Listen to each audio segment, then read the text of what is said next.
Ayo, Chiksua here. Today we're going to show you guys how to auto farm the Guild Boss artifact card for EINEK. And yeah, first of all, I actually didn't know. So it looks like now every time when it is 50% in general, on Thursday and Friday it's going to be 50%, which is very, very nice. So we can have this video one day earlier. This is going to be the team a friend of mine recommended me.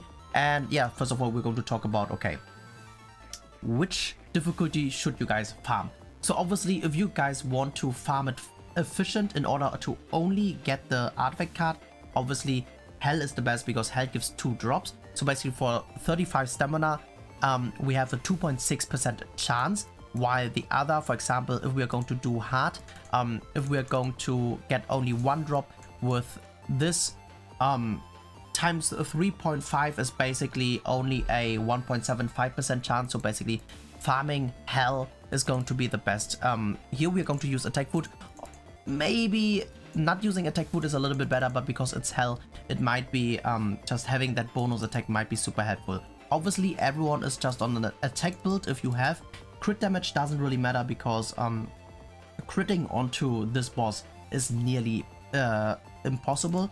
I was also thinking about, okay, what could we change about this team? So for example, because we know, I think you guys are aware, this boss always puts a debuff onto us, or most of the times if he has one, which means a Margaret might be not that bad. But the thing is about Margaret also, it's like a double-edged sword, because if we are going to have a debuff and he's going to strip it, he's going to get tankier.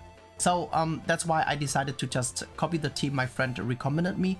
And this positioning I wanted to have because, yeah, obviously if our Brynhild doesn't attack in the first turn, he's going to have more ult gauges. More ult gauges means she's going to hit harder, especially with her detonate card. So afterwards we're going to show you guys a run in extreme as well, and then the difficulty I would personally recommend to farm, or we should maybe talk about that afterwards. But for now, let's just wait until the extreme boss, no, the Hell boss is defeated.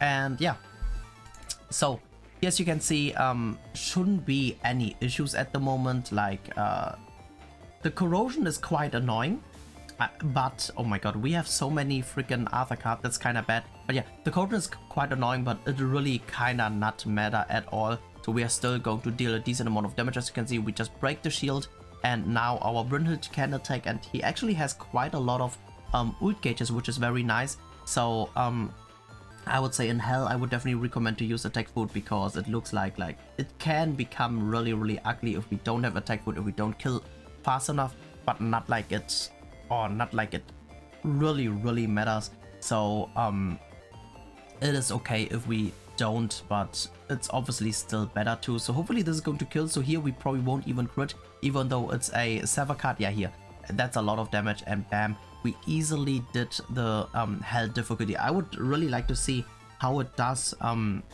without food as well. Maybe we should do that once as well. Here, as you can see, we get 2 drops, so the drops are very, very unfortunate. That's why I would personally, let's just talk about which difficulty to farm first. The cool thing about this is basically we get double drops. If we only look for the card, very, very nice. We can get anvils, which is not that bad as well, but that's about it. I personally would farm extreme or hard, because basically we can get the gear, and salvaging gear gives us 5-star stones. That can be pretty good, and hey, sometimes you're going to get some very good bases.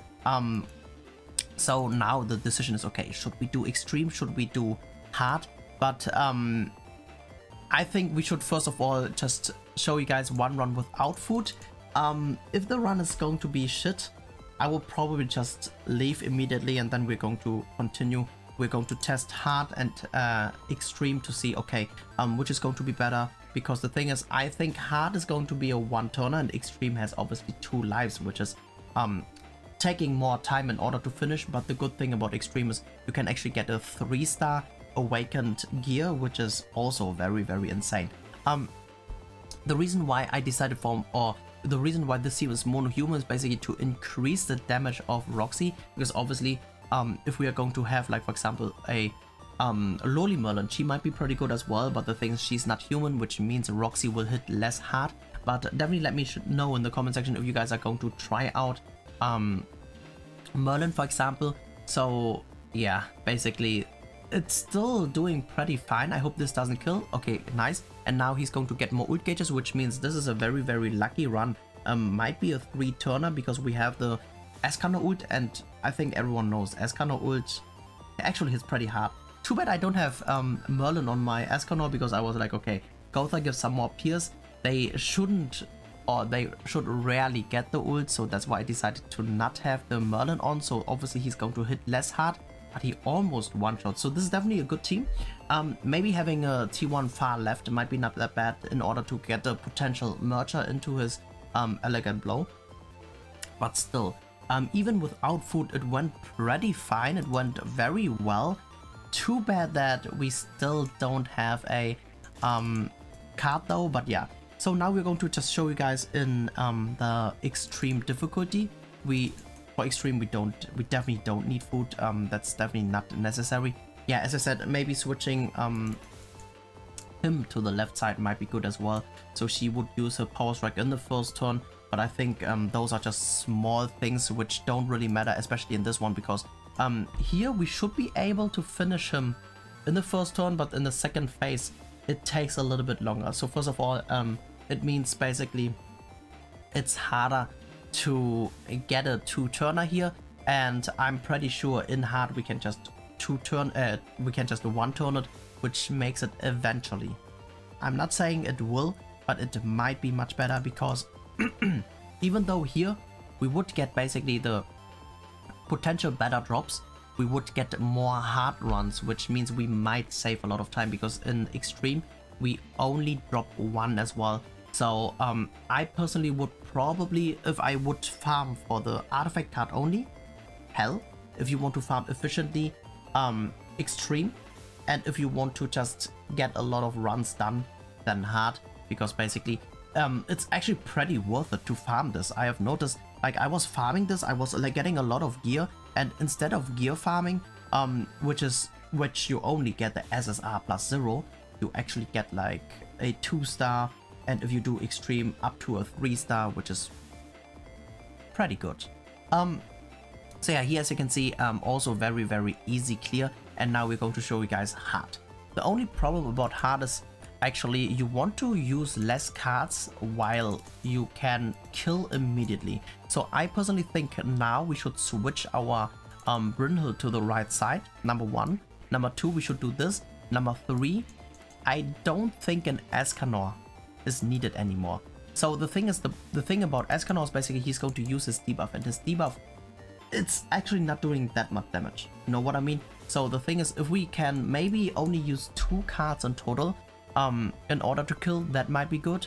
Then we can even skip 1 card, for example, if we want to. So let's just see what's going to happen. So I'm pretty sure the first 3 cards, they're definitely gonna kill. The more questionable thing is if only 2 cards are going to be able to kill. So it doesn't look like it's going to be, oh my god, it doesn't even look like that we are going to kill like this. So maybe the Escanor is not that bad. Okay, it actually did enough damage. So here as you can see, this is only a 1-turner. So if you want to do, or if you want to get a lot of runs with a lot of chances to get like gear and stuff, I would definitely recommend you guys to do hard.